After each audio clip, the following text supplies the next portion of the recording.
തൃശൂർ അരിമ്പൂരിൽ ഉത്സവത്തിരക്കിനിടെ മാല മോഷ്ടിച്ചു. 9 മാസം പ്രായമുള്ള കുഞ്ഞിന്റെ മാല പൊട്ടിച്ച് ഓടി രക്ഷപ്പെടാൻ ശ്രമിച്ച യുവതിയെ നാട്ടുകാർ ഓടിച്ചിട്ടാണ് പിടികൂടിയത്. തമിഴ്നാട് സ്വദേശിനി പളനി അമ്മാളിനെയാണ് കയ്യോടെ പൊക്കിയത്. തൃശൂർ പേരാമംഗലം സ്വദേശികളായ കുടുംബം 9 മാസം പ്രായമുള്ള കുഞ്ഞുമുത്താണ് അരിമ്പൂരിലെ സുബ്രഹ്മണ്യ ക്ഷേത്രത്തിൽ ഉത്സവത്തിനെത്തിയത്. ഉത്സവത്തിന്റെ പ്രധാന ദിവസമായതിനാൽ ക്ഷേത്ര പരിസരത്തെല്ലാം വലിയ ആൾത്തിരക്കായിരുന്നു. അതിനിടെ രാത്രി 7 മണിയോടെയാണ് കുഞ്ഞിന്റെ മാല പൊട്ടിച്ചത്.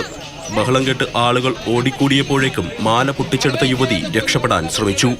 നാട്ടുകാരും പോലീസും പിന്തുടർന്നതോടെ അവർ മാല അടുത്തുള്ള കടയിലേക്ക് വലിച്ചെറിഞ്ഞു. തുടർന്ന് തമിഴ്നാട് സ്വദേശിനി പളനിയമ്മാളിനെ നാട്ടുകാർ ഓടിച്ചിട്ട് പിടികൂടുകയായിരുന്നു. പിന്നീട് പ്രതിയെ അന്തിക്കാട് പോലീസിന് കൈമാറി. മാല പൊട്ടിക്കുന്നതിനിടെ കുഞ്ഞിന്റെ കഴുത്തിന് മുറിവേറ്റു.